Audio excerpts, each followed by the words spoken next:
The gleaming towers of Manhattan cast long shadows across the brick facade of Hope's Haven Orphanage.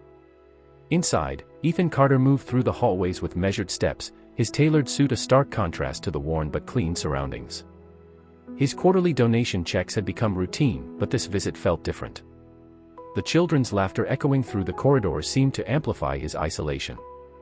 The orphanage director, Mrs. Reynolds, led him through various rooms, pointing out recent improvements funded by his donations. Ethan nodded mechanically, his attention scattered. At 35, he had achieved everything society deemed important: a successful tech company, a penthouse overlooking Central Park, and influence in New York's elite circles. Yet standing here, watching children play with worn toys, he felt oddly empty. In the recreation room, dozens of children engaged in various activities. Some played board games on scratch tables, others read books on threadbare couches. Ethan observed them with detached interest until something caught his eye, a metallic glint around a young boy's neck. The boy, Malik, sat alone by the window, sketching in a notebook. He appeared to be around 12, with dark skin and intense focus. But what drew Ethan's attention wasn't his solitude or his art, it was the silver pendant hanging from a simple chain around his neck. Ethan recognized it instantly, a custom-designed piece featuring 2 intersecting arrows, his father's signature jewelry piece. Ethan's throat tightened. He had searched for that pendant after his father's death 3 years ago, believing it lost during the funeral arrangements. Seeing it here, in an orphanage of all places, sent his mind reeling. He approached Malik carefully, not wanting to startle him. "That's an interesting necklace," Ethan said, keeping his voice neutral despite his racing heart. Malik looked up, instinctively clutching the pendant. Fear flickered across his face before he composed himself. "Thanks," he mumbled, clearly uncomfortable with the attention. "Do you mind if I ask where you got it?" Ethan pressed, trying to maintain a casual tone. Malik shifted in his chair, his fingers still wrapped around the pendant. "Found it at a flea market in Brooklyn," he said. "Lady selling old jewelry practically gave it away. Said it looked like it belonged with me." He paused, studying Ethan's face. "Why?" Ethan considered his next words carefully. The pendant's presence here couldn't be coincidence, but he didn't want to upset the boy.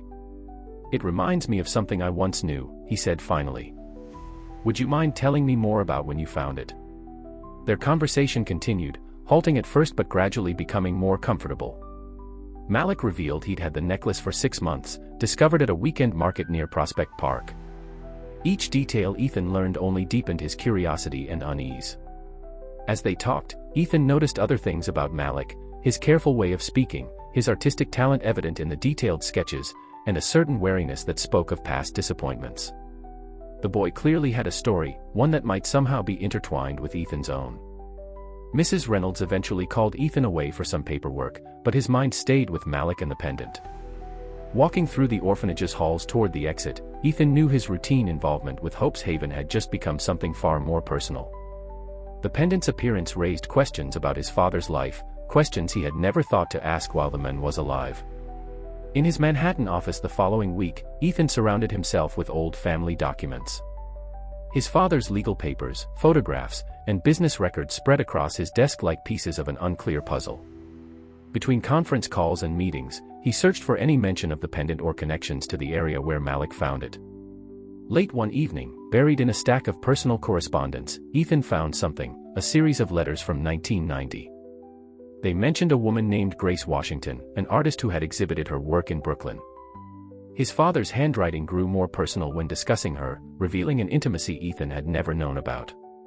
The letters stopped abruptly, but one detail stood out, a reference to a silver pendant Grace had designed. Meanwhile, at Hope's Haven, Malik navigated his daily challenges. The orphanage housed 30 children, but Malik often felt like an outsider. A group of older boys, led by a teenager named Derek, had taken to mocking his constant sketching and quiet demeanor. Their taunts about his fancy necklace and artsy attitude echoed through the dormitory. "Hey, artist boy," Derek called out one afternoon, knocking Malik's sketchbook to the floor. "Still drawing your little pictures?" Malik picked up his scattered drawings silently, his jaw tight. He'd learned that responding only made things worse. As he gathered his papers, a girl named Sophia approached, helping him collect the fallen sketches. "These are really good," she said, examining a detailed drawing of the orphanage's garden. Sophia, a recent arrival at Hope's Haven, shared Malik's interest in art. Her own paintings decorated her small corner of the girls' dormitory. Their shared passion for art quickly formed the foundation of a friendship.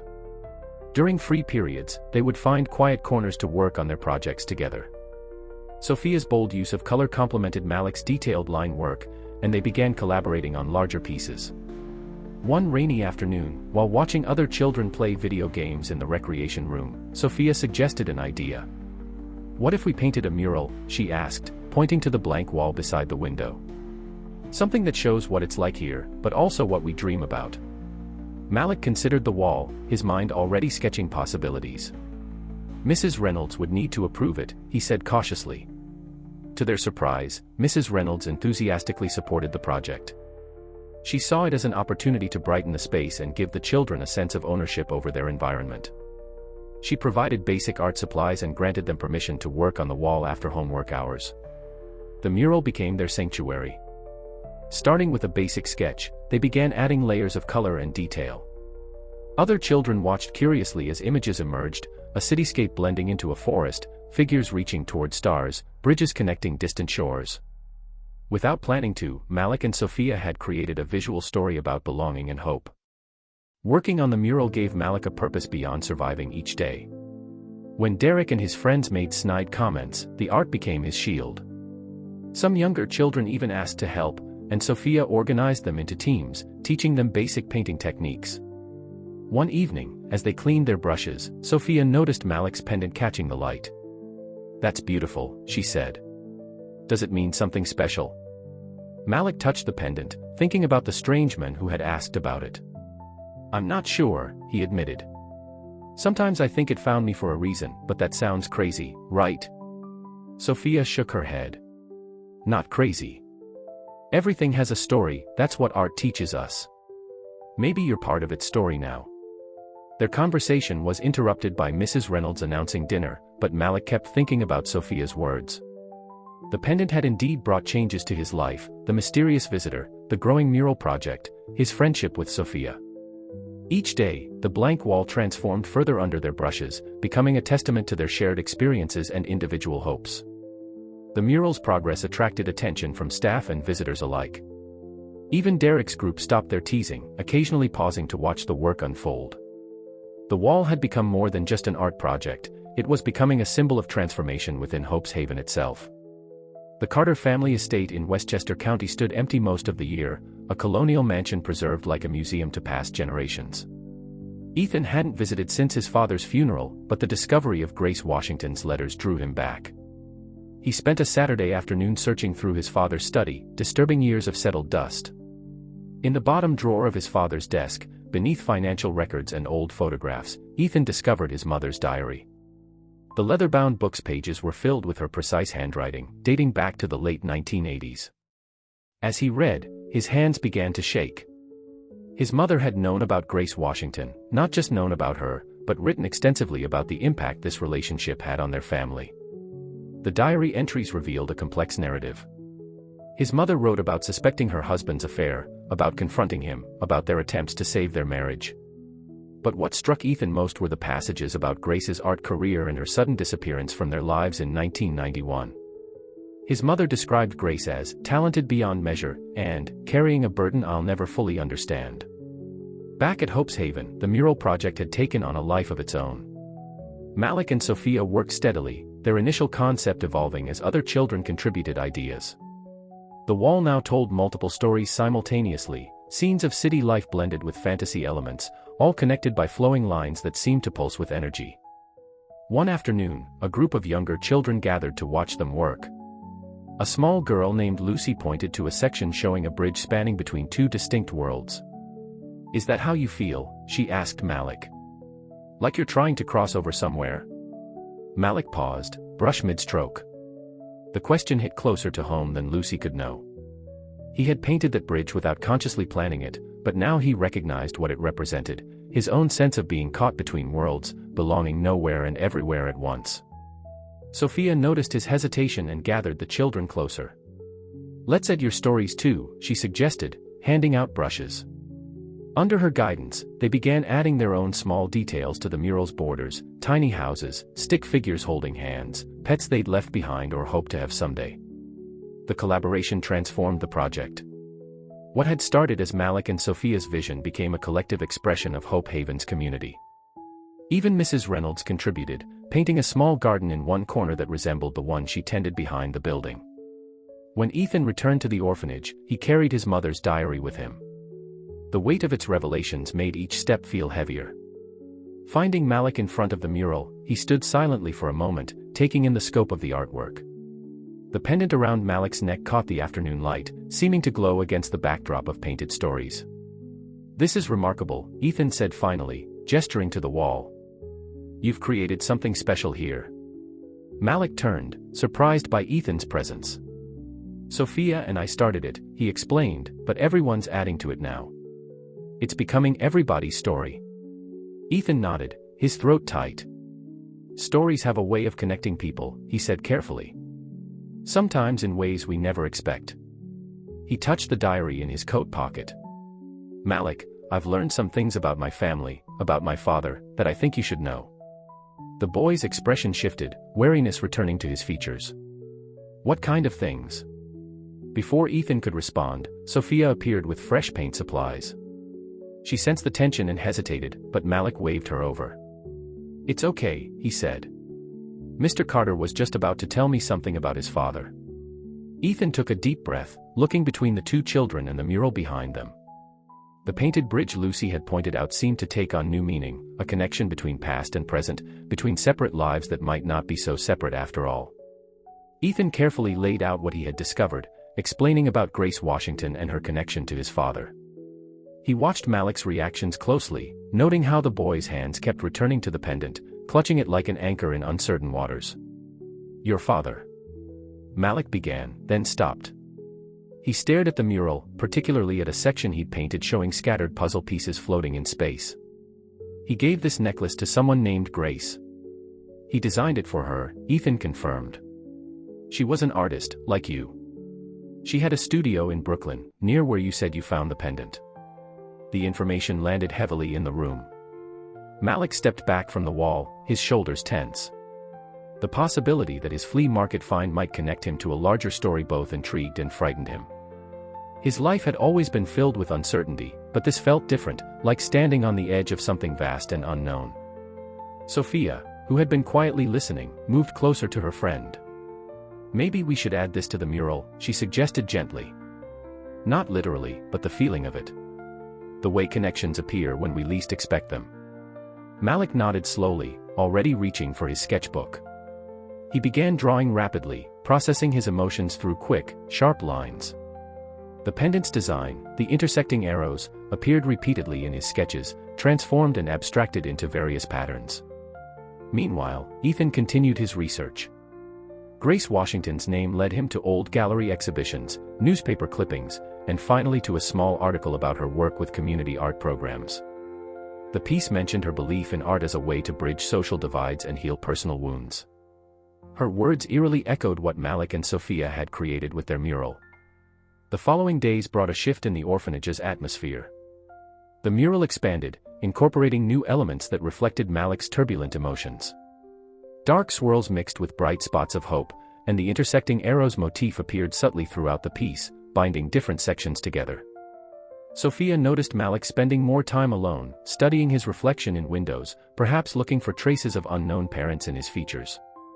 During one of these moments, she brought him her old art history book. "Look at this," she said, opening to a chapter on symbolism in art. "Artists have always used their work to understand themselves. Maybe that's what you're doing too." Malik traced the pendant's outline. "But what if I don't like what I find out?" he asked quietly.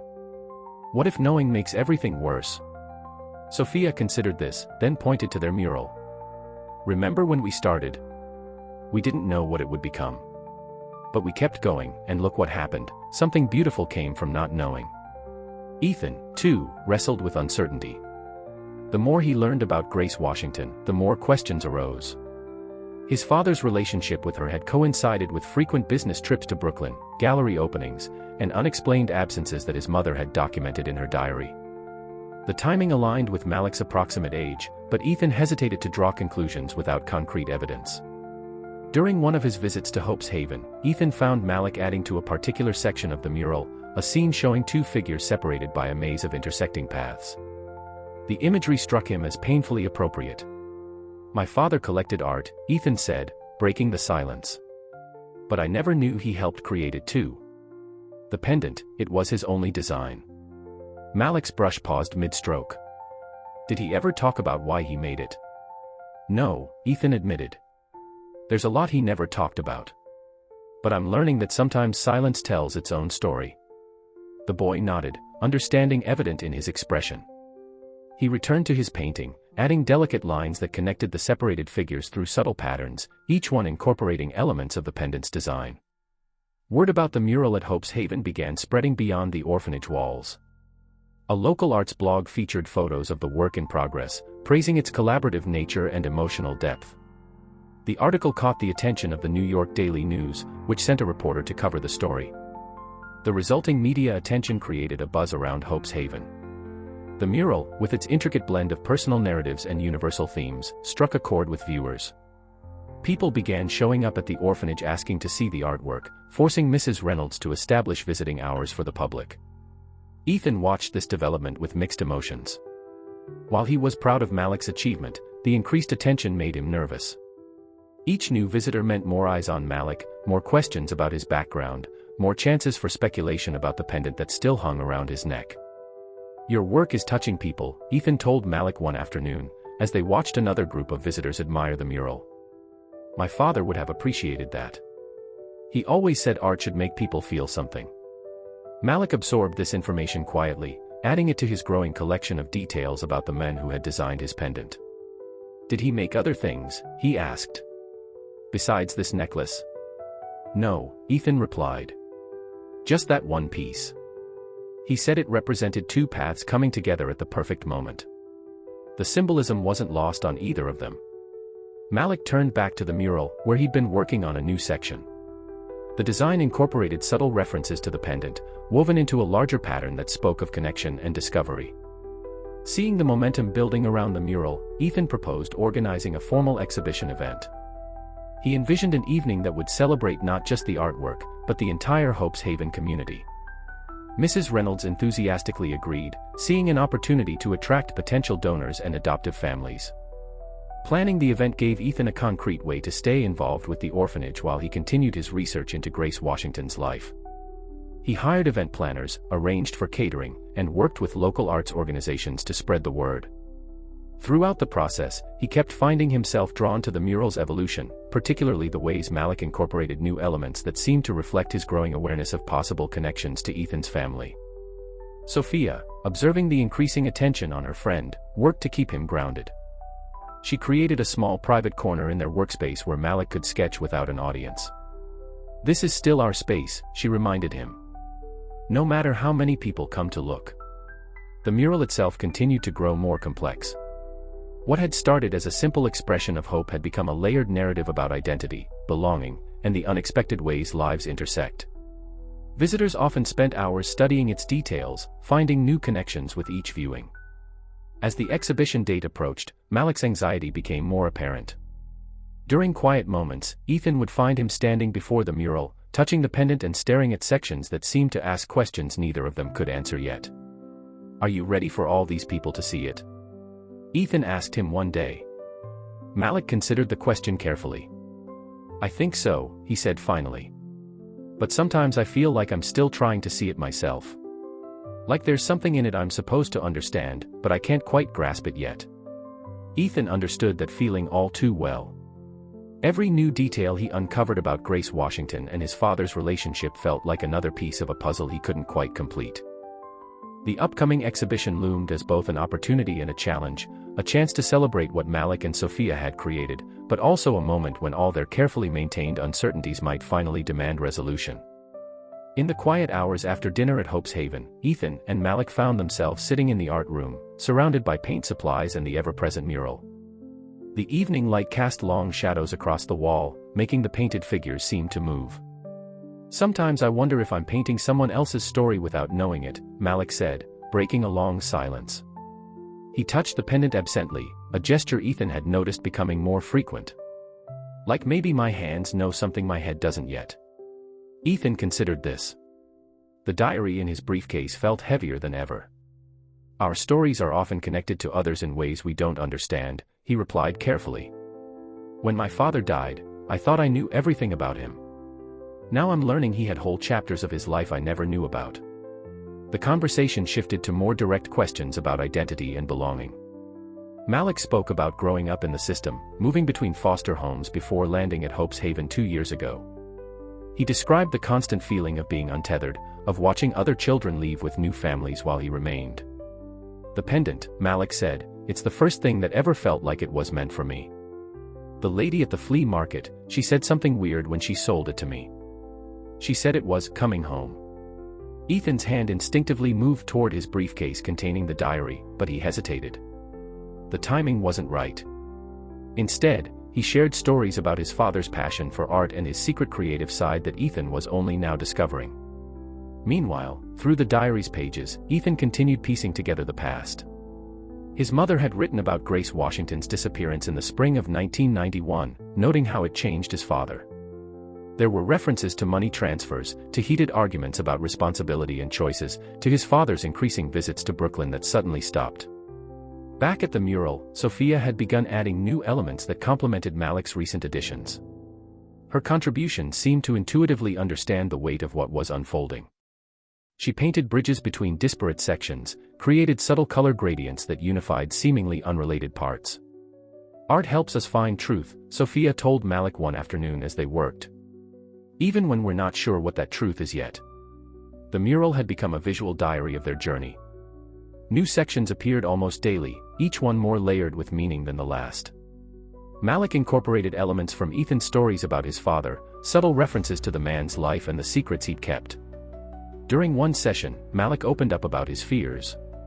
What if knowing makes everything different, he asked, mixing colors that seemed to reflect his turbulent emotions. What if it changes who I thought I was? Ethan, who had been helping clean brushes, set them down carefully. Who we are isn't just about where we come from, he said. It's about the choices we make, the connections we build. He gestured to the mural. Look at what you've created here. That's who you are too. The conversation prompted Malik to start a new section of the mural, one that explored themes of identity and transformation. He painted figures emerging from shadows, faces half revealed, paths that split and reconnected. Sophia worked alongside him, adding elements that suggested hope and possibility rather than fear. As they worked, Ethan noticed how the pendant's design had become a recurring motif in the mural, sometimes obvious, sometimes hidden in the background patterns. The intersecting arrows appeared in unexpected places, linking different scenes and stories together, much like the actual pendant seemed to be linking their lives. The letter from social services arrived on a Tuesday morning, its official letterhead standing out among Hope Haven's regular mail. Mrs. Reynolds called Malik to her office, where Ethan happened to be discussing the upcoming exhibition. She handed the envelope to Malik with steady hands, but her expression betrayed the weight of its potential importance. A woman named Patricia Washington has been searching for her nephew, Mrs. Reynolds explained softly. She provided documentation that suggests a possible relation to you, Malik. The room seemed to shrink around them. Malik stared at the unopened letter, his fingers tracing the edges while his other hand instinctively found the pendant. Ethan sat perfectly still, the name Washington echoing in his mind like a bell. Would you like us to stay while you read it? Mrs. Reynolds asked. Malik nodded slowly, breaking the seal with trembling fingers. The letter detailed how Patricia Washington had been searching for her sister Grace's child for years, following leads across New York. The mention of Grace's name made Ethan's breath catch, but he maintained his composure, watching Malik's face as he processed the information. The letter explained that Patricia had seen the news coverage of the mural and recognized something in Malik's features that reminded her of her sister. She had then begun the formal process of investigating a possible family connection. They want to arrange a meeting, Malik said finally, his voice barely above a whisper. At the downtown community center next week. Ethan found himself speaking before he'd fully formed the thought. I'll go with you, he offered. If you want company. The days leading up to the meeting filled with nervous energy. Malik threw himself into his artwork with renewed intensity, adding elements to the mural that seemed to pulse with anticipation. Sophia noticed his agitation and worked quietly beside him, creating calm spaces in the composition to balance his turbulent additions. "What if she knows about my parents?" Malik asked one evening, cleaning his brushes with more force than necessary. "What if she knows why they left me?" Ethan, who had been helping organize exhibition details, set aside his papers. "Whatever we learn," he said carefully, choosing each word, "it doesn't change who you are now. It just adds to your story." The community center meeting was scheduled for Thursday afternoon. That morning, Malik stood before the mural, studying the section he'd created after receiving the letter, a complex maze of intersecting paths, some leading to doors, others disappearing into uncertainty. Sophia appeared beside him, offering a small package wrapped in newspaper. "For luck," she said. Inside was a handmade sketchbook, its cover decorated with elements from their mural. "So you can keep your story with you." The drive to the community center was quiet. Ethan's hands gripped the steering wheel tightly, his mind racing with possibilities. The pendant around Malik's neck caught the sunlight through the car window, sending small flashes of light across the dashboard like signals. They arrived early, finding the community center's meeting room empty except for a social worker named Ms. Chen. She explained that Patricia Washington would arrive shortly, reviewing the procedure for their meeting while they waited. Malik sat rigid in his chair, the new sketchbook from Sophia clutched in his hands. Ethan noticed how the boy's fingers kept returning to the pendant, as if drawing strength from its familiar shape. The sound of approaching footsteps in the hallway made them both look up. A woman appeared in the doorway, middle-aged with elegant features that carried echoes of familiarity. She stopped abruptly upon seeing Malik, her hand going to her mouth. The resemblance between them, subtle but undeniable, hung in the air like an unfinished sentence. Patricia Washington entered the room with measured steps, her eyes never leaving Malik's face. She wore professional attire, but her composed exterior cracked slightly when she noticed the pendant around Malik's neck. Her sharp intake of breath drew everyone's attention to it. "That pendant," she said softly, "Grace designed it. My sister designed it." The confirmation hit the room like a physical force. Malik's hand flew to the pendant while Ethan sat straighter, pieces of the puzzle rapidly falling into place. Ms. Chen, the social worker, began taking notes with increased interest. Patricia settled into a chair across from Malik, her hands clasped tightly in her lap. "I've been searching for you for 12 years, she said, her voice steady despite the emotion behind her words. "After Grace, after she passed away, I promised I would find you." The revelation that his mother was dead landed heavily on Malik's shoulders. He opened Sophia's sketchbook, his fingers tracing the mural designs on its cover as if seeking comfort in the familiar patterns. "Grace was an incredible artist," Patricia continued, reaching for her bag. She withdrew a portfolio of photographs, gallery openings, studio shots, and personal moments. In each one, Grace Washington's creativity and vitality shone through. She had this way of seeing connections that others missed. As Patricia shared stories about Grace, a clearer picture emerged. Grace had been a rising star in Brooklyn's art scene during the late 1980s, known for her innovative installations that explored themes of identity and belonging. She had met Thomas Carter, Ethan's father, at a gallery opening where he became her patron and eventually more. When she discovered she was pregnant, Patricia explained carefully, watching Malik's reactions, there were complications. Thomas was married, and Grace was facing health issues.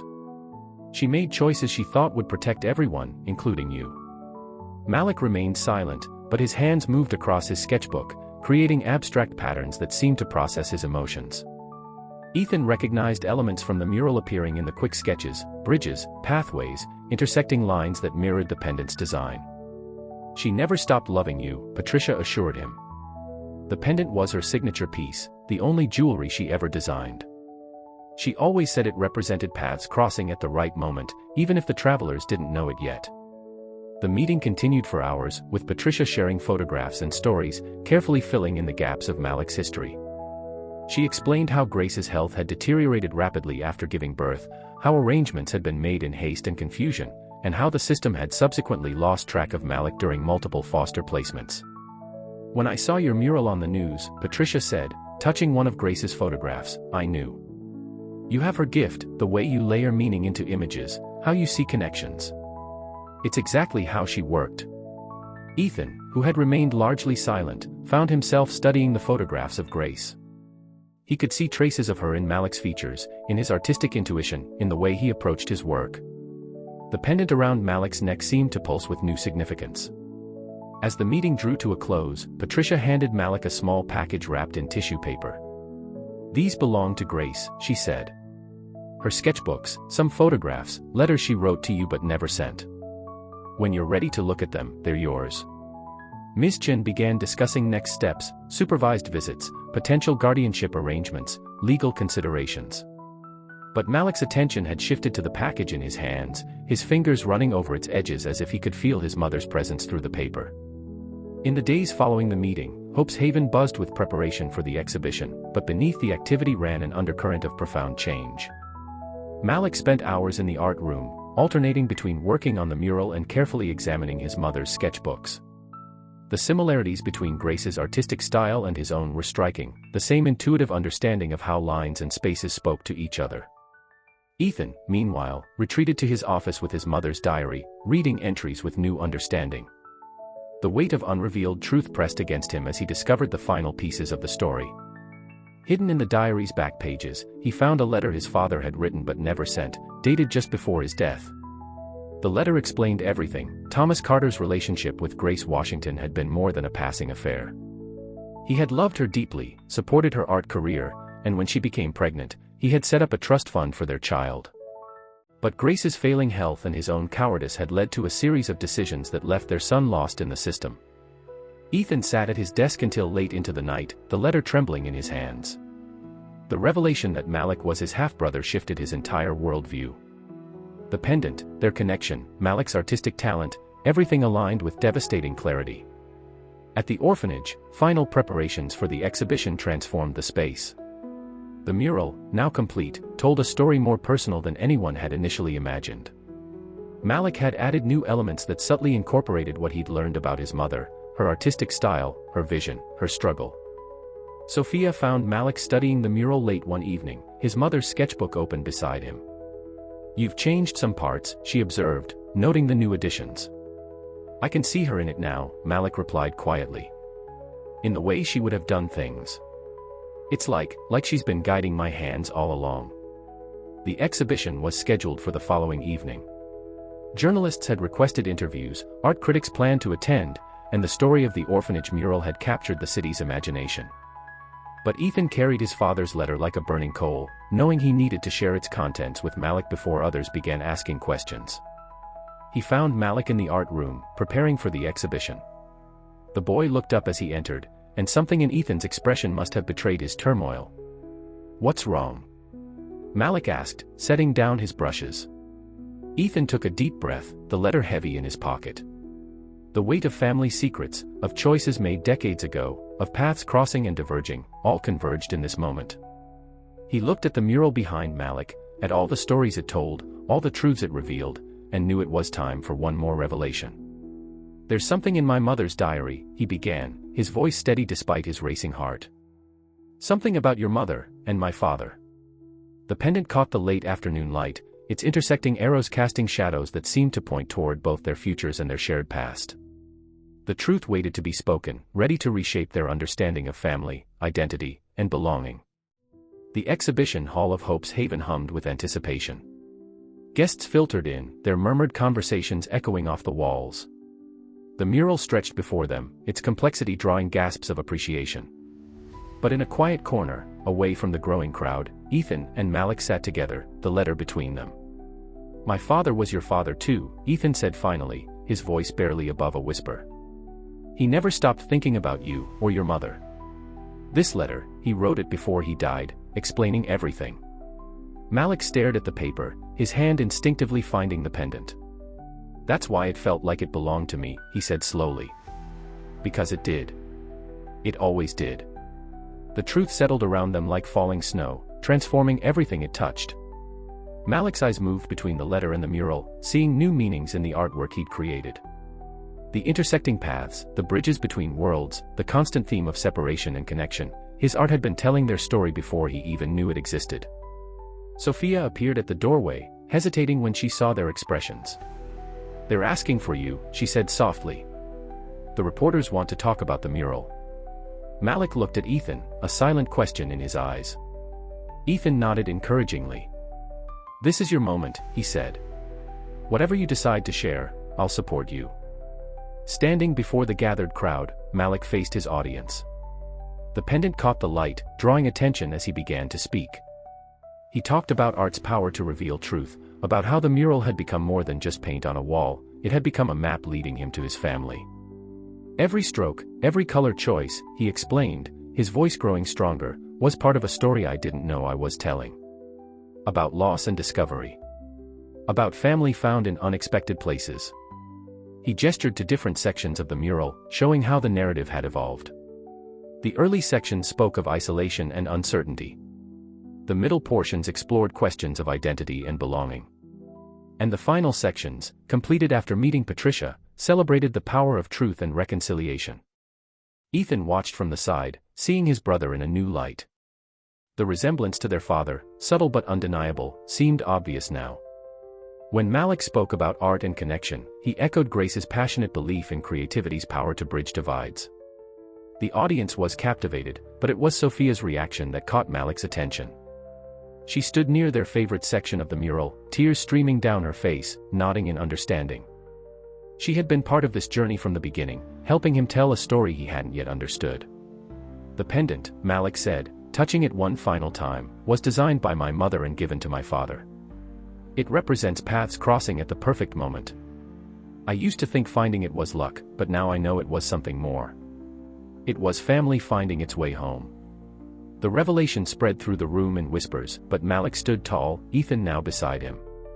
The mural behind them told their story in sweeping colors and intricate details, a story of loss transformed into discovery, of secrets giving way to truth, of art revealing what words couldn't express. As the evening drew to a close, Malik added one final touch to the mural, a small signature in the corner, reading, "Malik Washington Carter." Above it, he painted two intersecting arrows, matching the pendant that had brought their family full circle. The story ended not with secrets revealed, but with truth embraced. In the days that followed, Ethan would begin the process of becoming Malik's legal guardian, with Patricia's blessing and support. The mural remained at Hope's Haven, a testament to the power of art to heal, reveal, and connect, just as Grace Washington had always believed it could. Sophia's final addition to the mural was subtle but profound, a small bridge connecting all the separate elements, showing that sometimes the longest journeys lead us exactly where we need to be.